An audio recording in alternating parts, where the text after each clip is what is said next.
मंदिर पीपली ओंकारेश्वर महादेव पीपली के मंदिर में बट वृक्ष के नीचे बट और पीपल का वृक्ष यहाँ पर शानदार ये सुहागिन बहनों के द्वारा सौभाग्यवती बहनों के द्वारा बट सावित्री पूजा किया जा रहा है।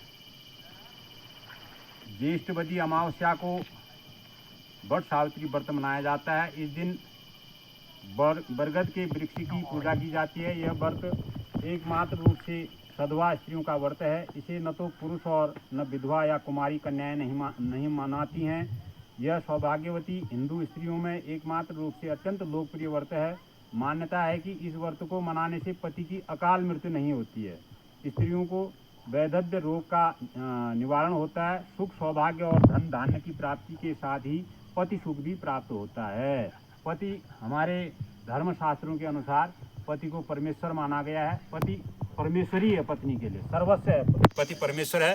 रामचरितमानस में भी ऐसा लिखा हुआ है कि पति अगर बावला क्यों न हो और किसी प्रकार का अभद्र व्यवहार क्यों न करता हो, कुरूप क्यों न हो और उसके शरीर के अंग गिर चुके हों, किसी प्रकार से बदसूरत क्यों न हो, कुछ कर ही नहीं पाता हो, लेकिन पत्नी का धर्म है उस पति की सेवा करनी चाहिए।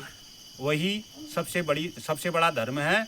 और अगर जो पत्नी अपने पति की सेवा नहीं करती है तो वो नरक में जाती है। ये कथाएं हमारे धर्मशास्त्र के अनुसार हैं। बट सावित्री व्रत के दिन सधवा हिंदू स्त्री पूरे दिन यह व्रत करती हैं। व्रत का विधानानुसार पूजन किए बिना जल भी नहीं ग्रहण करती हैं। इस व्रत के संबंध में सावित्री सत्यवान की कथा प्रसिद्ध है। विवाहित महिलाएं प्रातःकाल स्नान कर नवीन वस्त्र या शुद्ध नए वस्त्र आभूषणादि इत्यादि धारण कर सर्वप्रथम पूजा की सामग्री तैयार करती हैं। पूड़ी हलवा आटे में शहद गुड़ या चीनी डालकर बट वृक्ष के फल के आकार की गोलियां बनाकर घी में सेक लेती हैं। फिर इन्हीं को सूत में पिरोकर माला बनाती हैं। तत्पश्चात एक शुद्ध थाली या थाल में पूजा की सामग्री भोग मिष्टान पकवान सजाकर रख लेती हैं। इसमें शुद्ध जल कलश फूल धूप दीप चावल कुमकुम घी भीगे चने गुड़ हल्दी रोली और कच्चे धागे इत्यादि सामग्री लेकर बरगद यानी बड़ के पेड़ की पूजा करती हैं। अगर आप लोगों को अगर कहीं पर बड़ का वृक्ष नहीं मिलता है तो एक टहनी लाकर भी, अगर माली के यहाँ से जाके टहनी न भी लाएं, माली के यहाँ से जाके एक छोटा सा पौधा लाकर और गमले में रखकर आप घर में भी उसकी पूजा कर सकते हैं। यदि वृक्ष तक जाना असंभव हो तब की बातें हैं ये। नहीं तो बड़ वृक्ष के पास अगर जाते हैं तो वो सबसे बड़ा है, सबसे अच्छा पूजन है। और बड़ नियम निष्ठा से जुड़ी हुई स्थिति में नियम से पूजन करना चाहिए। सावित्री व्रत पूजन विधि बट वृक्ष पर जल चढ़ाकर जल से प्रचलित वट के तने पर रोली के टीके लगाए जाते हैं। चना गुड़ चावल घी इत्यादि चढ़ाने के लिए लाई गई सारी सामग्री चढ़ा दी जाती है। वृक्ष के नीचे घी का दीपक जला दिया जाता है। हल्दी में कच्चे सूत के धागे रंगकर बट वृक्ष में लपेट दिए जाते हैं। बट वृक्ष की 7 बार परिक्रमा की जाए। बट के पेड़ के पत्तों की माला पहनकर व्रत की कहानी सुनी जाए। और फिर घर में पकवान भोजन चना और रुपया रखकर संबंधियों सहेलियों में भिजवाया जाता है। तत्पश्चात व्रतकर्ता स्त्री अपनी सास के चरण स्पर्श कर उनका आशीर्वाद प्रदान करती हैं। और घर में जाके आप लोगों को भी अपने पति देव के चरण स्पर्श करने हैं। और वैसे हमारे विधि विधान के अनुसार ऐसा भी कहीं पर हमने शास्त्रों में पढ़ा कि पति के चरण स्पर्श नहीं करते हैं करके, लेकिन आप तो अवश्य ही करने हैं। आप लोगों को आप लोग अभी घर में जाकर अपने पति के चरण स्पर्श करेंगे और टीका भी लगाएंगे।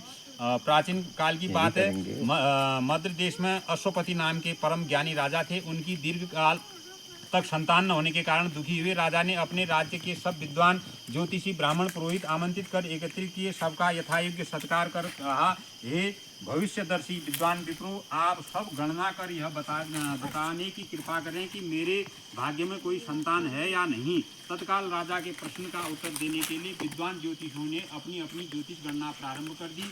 कुछ समय सब गंभीर होकर राजा की ओर देखने लगे। राजा ने कहा, आप लोग संकोच त्याग कर सच्ची बात कहिए। ज्योतिष बोले, हे राजन, आपके प्रश्न का उत्तर प्रसन्नता बढ़ाने वाला नहीं है, फिर सत्य को छिपाना नहीं है, आपको बता ही देना है। आपके एक अत्यंत रूपवान बुद्धिमान धर्म परायण कन्या उत्पन्न होगी। इसके अतिरिक्त वो भी अपने विवाह के 1 वर्ष बाद विधवा हो जाएगी, वही सावित्री जिसकी आपको हम कथा सुना रहे हैं। यह विधि का विधान है। ज्योतिषियों की भविष्यवाणी सुनकर राजा बहुत दुखी हुए। वे कन्या और अपने राज्य की भविष्य चिंता में बहुत दुखी हो गए। कालांतर में राजा की एक कन्या उत्पन्न हुई। वह समयानुसार बचपन में व्यतीत कर युवा हुई और विवाह योग्य आयु की हो गई। राजा अपनी कन्या के विवाह का परिणाम सोचकर भी खुशी हो गए। वे ये विचारने लगे कि कुछ बचाव का प्रयास किया जाए। ऐसा सोचकर ये पीपली में आज क्या कहा कि वट सावित्री का व्रत भोलेनाथ को साक्षी मानते हुए, राम जी को साक्षी मानते हुए, विष्णु भगवान जी को साक्षी मानते हुए आज शिवालय में भोलेनाथ के दर्शन भी हमारे गुरु कृपा से कीजिएगा। असीम महिमा, असीम कृपा निधान यहाँ के भोले बाबा की कृपा है। और साथ ही आज काफ़ी अच्छा सुकून और सुकूनमय जीवन जीने के लिए पहाड़ और पहाड़ के वृक्षों की छाँव काफ़ी सुंदर जगह है। आप इसी साथ फिर मैं आपको भोलेनाथ के दर्शन कराने के बाद यहाँ की सुंदर दृश्य दिखाने की कोशिश कर रहा हूँ।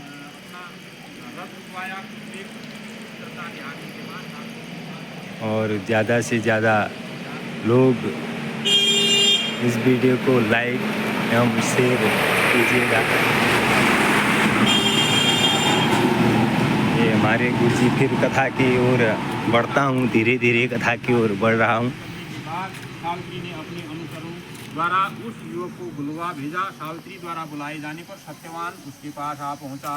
सावित्री द्वारा परिचय पूछे जाने पर सत्यवान ने कहा, हे राजकुमारी, मैं एक दरिद्रता प्रभावित कुलीन युवक हूँ। इसी जंगल में रहता हूँ। मेरे साथ ही मेरे माता पिता भी रहते हैं। वे अंधे हैं। मैं जंगल की लकड़ी काटकर बाजार में बेचता हूँ। इसी से हम तीनों प्राणियों का जीवन निर्वाह होता है। मेरा नाम सत्यवान है। आप कहिए, मैं आपकी क्या सेवा करूँ? उस सत्यवान नामक युवती आप सभी का धन्यवाद इस वीडियो में जुड़ने के लिए। बड़ी विवाह करने का निश्चय किया।